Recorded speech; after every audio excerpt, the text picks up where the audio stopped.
Hey everyone, and welcome back to the Old Charles. Today, we're diving deep into one of the most common coins you probably have jingling in your pocket right now, or sitting forgotten in a jar on your dresser, the 1983 Washington quarter. At first glance, this is just 25 cents.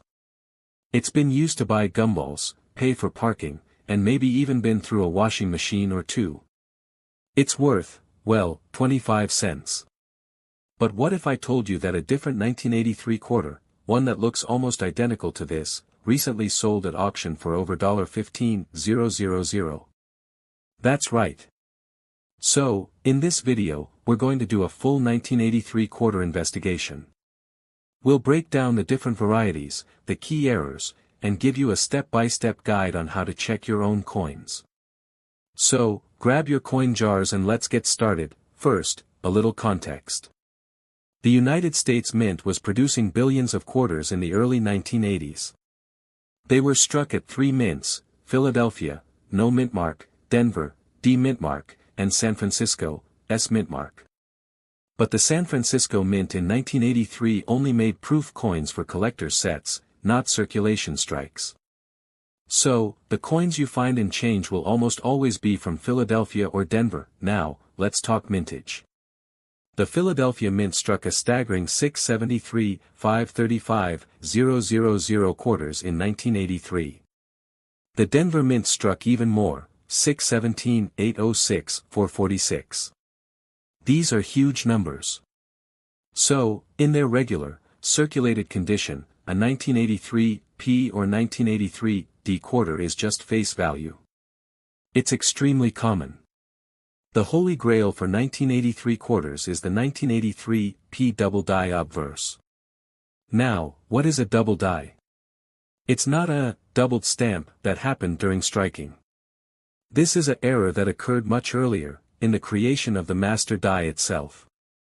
During the process of creating the working die that stamps the coins, the hub, which has the raised design, struck the die twice, but with a slight misalignment between the strikes. This transferred a doubled image onto the die. Every single coin struck from that faulty die then has that same doubling, making it a variety, not a random error. The doubling is most prominent on the motto, "In God We Trust," and the date, 1983. You'll see a distinct, secondary, shadowy image, particularly to the south and west of the primary letters and numbers. Look at the G in God, the W in We, and the 3 in the date. On a strong example, the doubling is very obvious even to the naked eye. Now, why is this so valuable? Because it's a recognized, major variety, but it's also very scarce. It's believed that only a few examples have been found in circulation, and most were discovered long after they left the mint, already worn. A mint state, uncirculated example is incredibly rare. Remember those massive mintages? Well, the vast majority of those coins went into circulation and got worn down. Finding a 1983 P or 1983 D quarter that has never been circulated, with its original luster and no bag marks, is actually quite difficult. A coin graded MS-66 might only be worth a few dollars, but once you get into the super high grades, the value spikes. The population at the top tiers is very low because the mint's quality control wasn't focused on producing perfect specimens, they were focused on volume. As I mentioned, San Francisco only made proof coins. These are specially made for collectors with mirrored surfaces and frosted designs. A standard 1983 S-proof quarter in its original sealed set is worth about $2 to $3.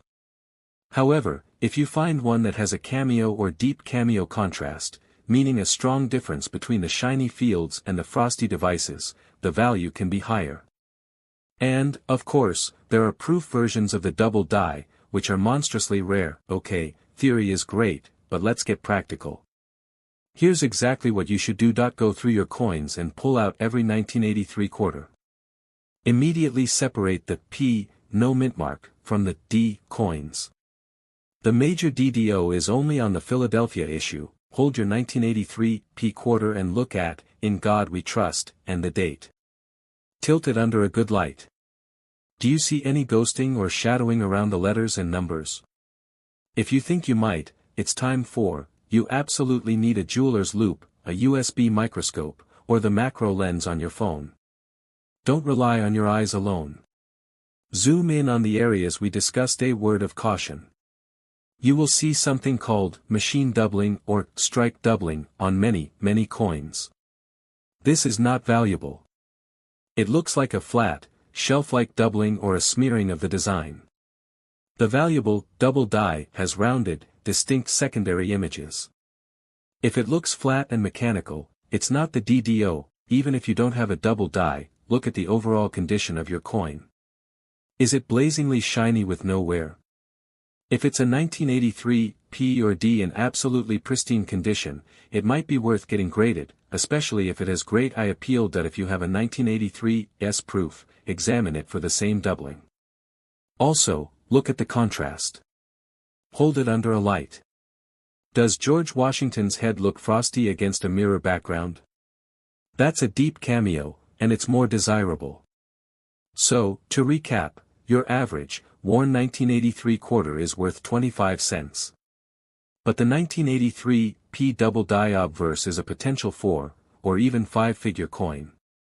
High-grade uncirculated examples, especially in MS 67 or higher, can be worth hundreds of dollars. The magic is in the details. It's a reminder that even in the most common, modern coins, there can be incredible rarities. Hiding in plain sight, just waiting for a sharp-eyed collector to discover them. We're going on a journey through the complete history of the United States quarter. To understand the quarter, we have to go back to the very beginning. The Coinage Act of 1792 established the U.S. Mint and the American dollar, heavily inspired by the Spanish milled dollar that was already widely circulated. The quarter was defined as 1/4 of a dollar, a crucial denomination for everyday commerce. This is the draped bust quarter. It featured a portrait of Liberty with flowing hair on the obverse, and a small, majestic eagle on the reverse. These early coins were crudely struck by hand, and their mintages were tiny.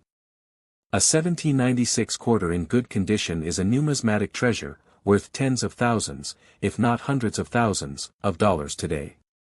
Liberty now wears a cap, symbolizing freedom and Phrygian cap. The reverse eagle becomes larger and more robust. This long-running design shows Liberty seated on a rock, holding a shield and a pole with a Liberty cap. This design saw many minor changes over its life, including the addition of "In God We Trust" during the Civil War in 1866, and arrows at the date during periods of minor metallurgical changes. As the 20th century approached, a new law required coin designs to be changed every 25 years.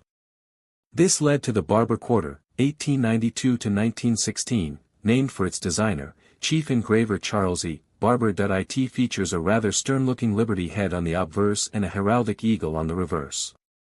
While not considered the most artistic design, Barber quarters are beloved by collectors today for their classic, late Victorian style. In 1916, as World War I raged in Europe, America unveiled one of its most beautiful and controversial coins, the Standing Liberty Quarter, 1916 to 1930, designed by Herman McNeil. It showed a full-length Liberty striding through a gateway, holding an olive branch and a shield.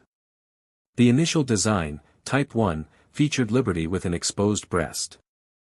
This caused a public outcry, and in 1917, the design was modified to chainmail covering her chest. The Type 2. This series is also famous for one of the most notorious key dates in all of American coinage, the 1916 Standing Liberty Quarter. With a mintage of only 52,000, it is the undisputed king of the series. But another crucial detail appeared in 1925, the addition of the motto, "In God We Trust," on the obverse, which had been missing. 1932 marked the 200th anniversary of George Washington's birth. To commemorate this, a new quarter was commissioned, designed by sculptor John Flanagan. The Washington quarter was intended to be a one-year commemorative. But in the depths of the Great Depression, the government liked the idea of circulating a coin with our first president, and it stuck. And it stayed, virtually unchanged, for over 65 years. From its silver beginnings, 90% silver until 1964, through the switch to copper-nickel. Clad in 1965, the Washington quarter was a constant. It witnessed World War II, the Cold War, the moon landing, and the rise of the internet. It became the background noise of American commerce. And then, everything changed. In 1999, the U.S. Mint launched one of the most successful numismatic programs in history, the 50-state quarters. For the first time, the reverse of the quarter would change every 10 weeks, honoring each state in the order they entered the Union. The public went wild. People who had never looked at a coin before started collecting them. It was a brilliant marketing move that got millions of people interested in coin collecting, or numismatics. The Mint produced over 34 billion state quarters. And we can't forget the westward journey nickels and the presidential dollars that followed the same, changing reverse, model pioneered by the state quarters. So, from the hand-struck silver of 1796 to the multi-series, circulating commemoratives of today, the quarter has never been more dynamic. It has evolved from a simple piece of currency into a canvas for American storytelling. It's a piece of history you can hold in your hand. The next time you get a quarter in your change, don't just spend it, look at it. You might be holding a piece of art, a fragment of history, or the spark for a new hobby. Today, we're crossing the Atlantic to take a close look at a coin that millions of people across the UK have in their wallets right now, the 1974 10 new pence coin. Now, you might have found this in your change, or maybe you've inherited an old jar of decimal coins from a relative. And you're probably wondering, is my 1974 10p coin worth anything more than its face value? Well, the answer is a bit more complicated than a simple yes or no. In fact, one specific version of this coin is incredibly sought after, while the others are, frankly, not so. In this video, we're going to do a full breakdown of the 1974 10p. We'll explore its history, its different types, and I'll give you a simple checklist to see if you've got a hidden treasure or just a piece of recent history. First, we need some context. The UK underwent a huge change in 1971, Decimal Day. They moved away from the old, complex system of pounds, shillings, and pence to the new, simpler system we know today. It's a large, round, cupronickel coin. On the obverse, we have the portrait of Queen Elizabeth II by Arnold Machin. And on the reverse, the beautiful and iconic design of a lion crowned, which is part of the royal coat of arms. This design was by Christopher Ironside. And for our younger viewers or those outside the UK, yes, you're seeing that right. The old 10p was much bigger. It was actually the same size and weight as the old 2-shilling coin, or florin, that it replaced. It was shrunk down to its current small size in 1992. Remember that mintage of 341 million? Almost all of them went into circulation. They were used in shops, pubs, and phone boxes for decades. They got scratched, worn, and dull. Finding a 1974 10p that was saved straight from the mint bankroll, never entering circulation, is quite rare. A coin in brilliant uncirculated, BU, condition, with its original mint luster and no bag marks, is very desirable to collectors who are building date sets. Due to a fault in the die-making process, a small number of 1974 10p coins were struck with a major error on the reverse. On the normal coin, the lion's head is clear and well-defined. On the error coin, the lion's head appears blob-like, misshapen, and melty. It looks like a lemon or like the lion is sick. This seems obvious, but make sure it's a 1974. Separate them from any other years. This is the most important step. Take your coin and look closely at the lion on the reverse. You will likely need a magnifying glass or the macro lens on your phone. Lemon head, error coin ***, the head will be a blob. The features are smeared and indistinct. It will look clearly wrong, even if it's not an error. Check how worn your coin is. Is the lettering sharp? Is there a sheen to the metal, or is it dull and flat from wear?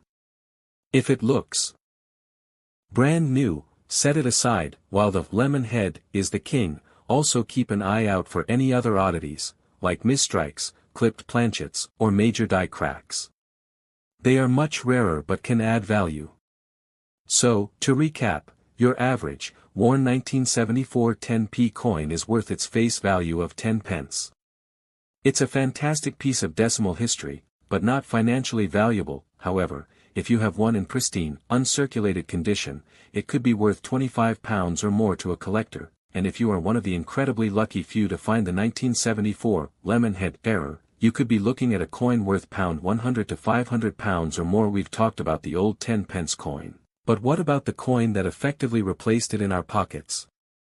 I'm talking about the workhorse of British change, the £1 coin. It's a coin with a story of two distinct chapters, a dramatic redesign, and a battle against a hidden enemy. Today, we're diving into the complete history of the modern British £1 coin. For centuries, the pound existed only as a banknote. The gold sovereign was a coin worth £1, but it was a bullion coin, not meant for everyday circulation. The idea of a circulating £1 coin was often debated and repeatedly rejected. But by the early 1980s, inflation had made the paper £1 note increasingly impractical. It wore out quickly and was expensive to replace. This original coin had a very specific design philosophy. It was thick, heavy, and made of a nickel-brass alloy, giving it that distinctive gold color. The reverse designs changed every year, celebrating the different home nations of the UK. The reverse design, by a 15-year-old schoolboy named David Pearce, features the English rose, the Welsh leek, the Scottish thistle, and the Northern Irish shamrock emerging from a single stem, capped with a royal coronet. Just like its predecessor, the new £1 coin has continued the tradition of annual reverse designs. We've seen stunning issues, like the Sir Isaac Newton coin, the NHS commemorative, and the various designs celebrating the Representing the Nation series. So, from its controversial birth in 1983, through its long reign as a collectible but vulnerable workhorse, to its high-tech rebirth in 2017, the history of the £1 coin is a story of adaptation. It reflects Britain's journey through late 20th and early 21st century economics, technology, and design. It's a history you've been carrying in your pocket all along. Which £1 coin design is your favorite? The classic royal arms? One of the nation-themed designs? Or the modern, secure 12-sided version? Let me know in the comments below.